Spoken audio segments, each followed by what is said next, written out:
Hey, how you doing there again, folks? Me again, of course, Brandon Wenzel. Come back at you, another offering off my sampler platter.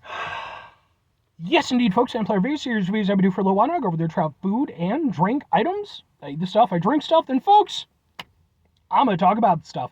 I'm going to let you know all that you need to know about hopefully delicious stuff. That time I'm doing this, folks, I'm not going to lie. This is the second review in a row now that I'm expecting to make me very, very happy. But we'll get to that. Folks, it's a super simple format. I'm going to go over there and try out food and or drink items for you. Whilst I'm doing so, I'm going to yammer on about it for a bit. Whilst I'm doing all that, I'm inside my truck. And whilst I'm doing all that, folks, I'm wearing a super cool shirt. Folks, when I wear super cool shirts, I always like to highlight the super cool shirt. What super cool shirt am I wearing today? Boom! It's my Grimm shirt. I was not expecting to have so many reviews with this shirt in it today. But I think this is 4 or 5 now. At least 4. What the fuck is Grimm? Grimm is a local band out of Illinois who I became aware of.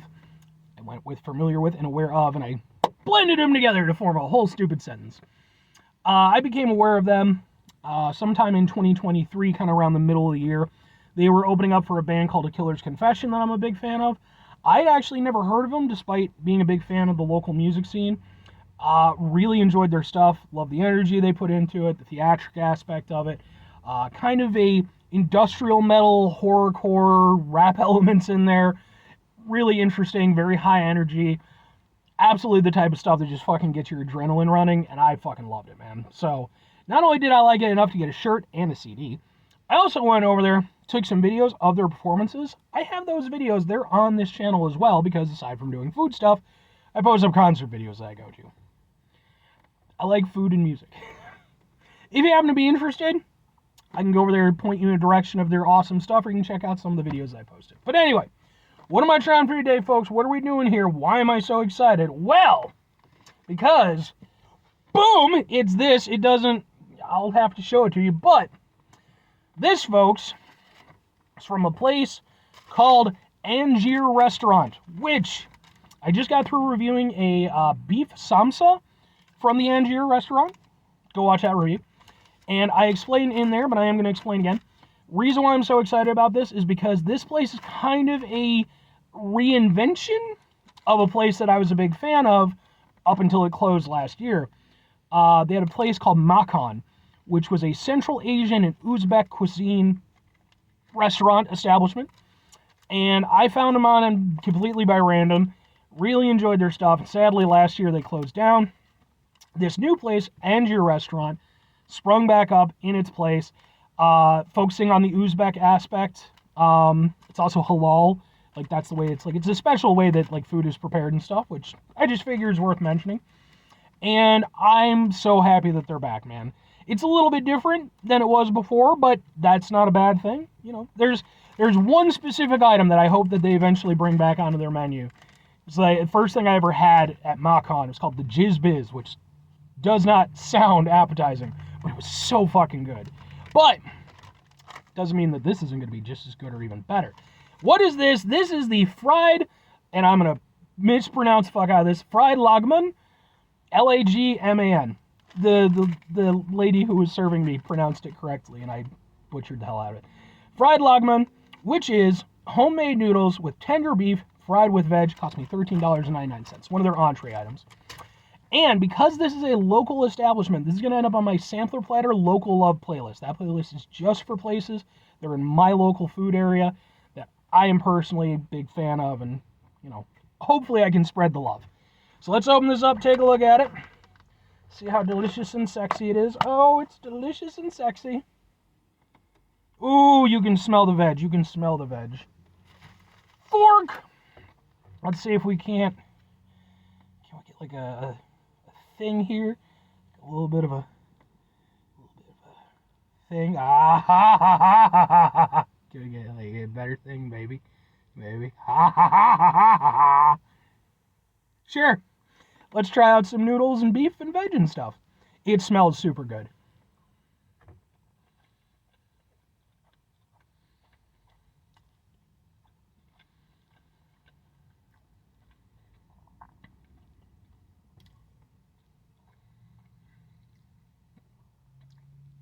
That's really good. I love, they used a couple types of peppers. They got some green pepper going. They got some red pepper going. I'm a big, big fan of both green and red peppers. And in something like this, it's extra nice because it kind of helps open it up a little bit. It gives a little bit of vibrancy because otherwise, noodles and beef are fantastic. I don't think any culture on the planet will go over there and tell you otherwise. And it was beef, right? Just so I'm not talking out my butt. Yes, tender beef. Okay. But, well, to be fair, there definitely would be cultures who wouldn't. But that could be a little bit heavy, just a little bit kind of like, but by going over there and having the veg in it, and especially something like, because I mean, hey, peppers and beef go great together. Just ask Spike Spiegel from Cowboy Bebop. But I love the freshness of this.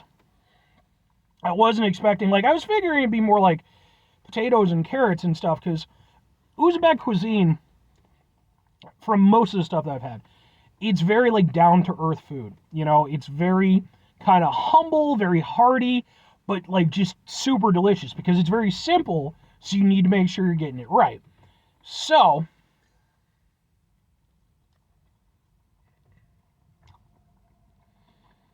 the noodles, that's so good.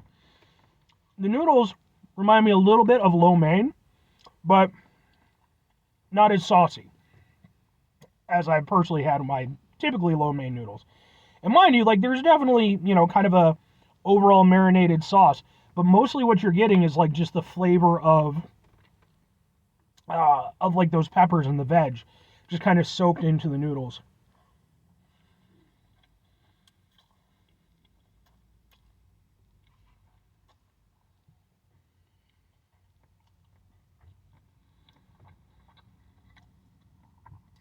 And they're a little bit stiffer than lo mein, but not in a way I don't mean they're overcooked or anything like that.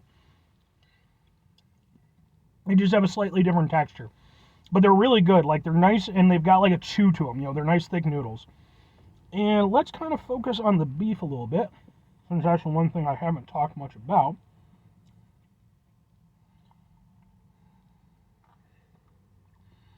And the beef is in these very tender, or these very kind of, very light strips.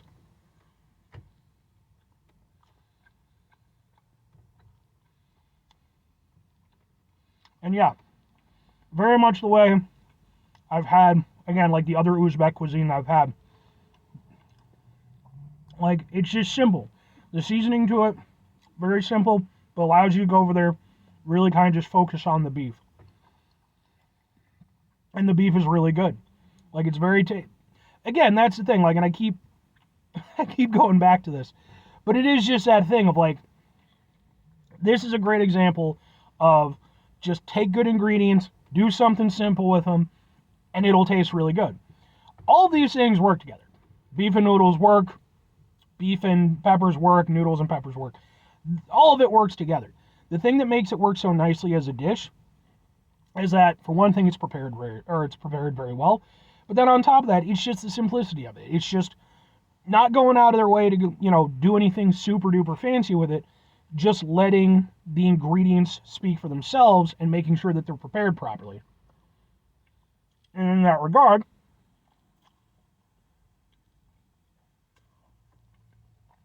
everything about it is very, very good. And I had lunch too, but this is so good. Alright, that beef is so good. Alright. Two questions have to be asked. Would I get it again? Would I recommend it? Again, remember, this is the fried Lagman, however it's pronounced. Would I get the fried Lagman again? Yes, I absolutely would.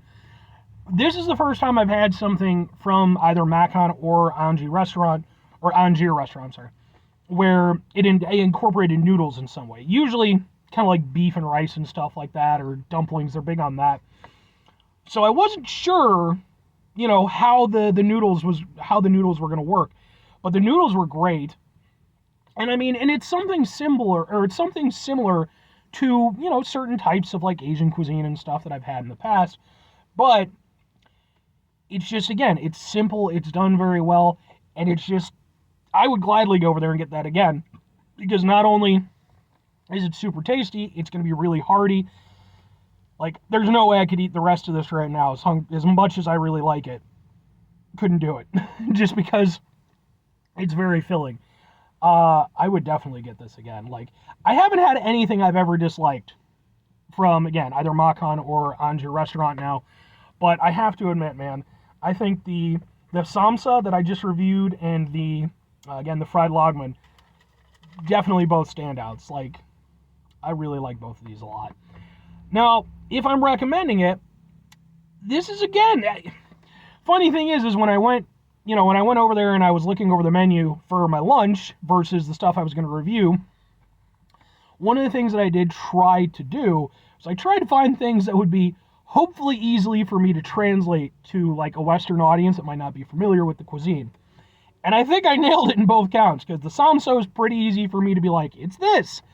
And with this, again, this isn't entirely dissimilar from, again, almost like kind of like a stir fry type of thing. And I definitely think I would recommend this.